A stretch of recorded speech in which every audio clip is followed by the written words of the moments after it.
না না না, যেটা ভাবছেন সেটা একদমই না। আমাদের ফ্রেন্ডের আম্মু আমাদের জন্য পাঠিয়েছিল দুপুরের লাঞ্চ, এবং প্রফেশনাল লেভেলের মনে হচ্ছে, কেননা উনি আসলে একজন প্রফেশনাল কুক। এবং তার সাথে আন্টি ডালা পাঠাতে চেয়েছিলেন, কিন্তু ডালা আমাদের জন্য আনকমফোর্টেবল হয়ে যেত, যেহেতু আমরা ক্লাসের মধ্যে লাঞ্চ করব। এবং তার সাথে উনি কিন্তু জর্দা ভাত পাঠাতেও বলেননি। আর এইদিকে স্ন্যাপ অ্যাডিক্টেডরা স্ন্যাপ নিচ্ছিল।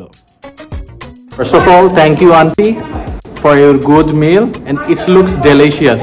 Sorry guys, ওরা প্যাপা করতেছে। এখানের মধ্যে চিকেনস আছে, সরি একটা চিকেন আছে, দেন একটা চিংড়ি আছে, একটা ডিম আছে, একটা কাবাব আছে, এন্ড লেটস গো দেখি কিরকম মজা হয়। আন্টির হাতে সব কিছুই মজা, যদিও আন্টির এই চিকেনের থটসটা জোস। চিকেনটা মুখে দিলে মিশে যাচ্ছে, to be honest. And not only যে শুধু সব মায়ের হাতের রান্না মজা, বাট আন্টির হাতের রান্না আসলেই মজা।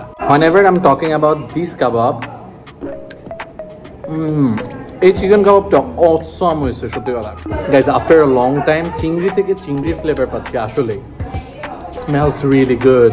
ওয়েট গাইজ, জাস্ট একটা চিকেন, একটু কাবাব, একটু ডিম, and just mix it and put on your mouth. Gross is it? Aunty প্রত্যেকটা ডিশ স্পেসিফিকলি অনেক বেশি ভালো ছিল। যেমন চিকেনের মধ্যে চিকেনটা মিক্স হয়ে যাচ্ছিল মুখের মধ্যে, তেমনি চিংড়ি কিংবা কাবাব অথবা তার পোলাওয়ের স্পেসিফিক জিনিস হচ্ছে ভাই তেল অনেক কম ছিল, এবং আমি শেষ পর্যন্ত খেতে বাধ্য হয়েছি, শেষ করতে বাধ্য হয়েছি। আর যদি জর্দা ভাতের কথা বলি, ভাই আমি মিষ্টি জিনিস পছন্দ করি না, তারপর আন্টির হাতে বানানো মিষ্টি কিংবা জর্দা ভাত 10-এ 10 ছিল। লিটারেলি ফুল খাবারটা ক্লাসে বসে খেয়েছি এবং খুব বেশি ভালো লেগেছে।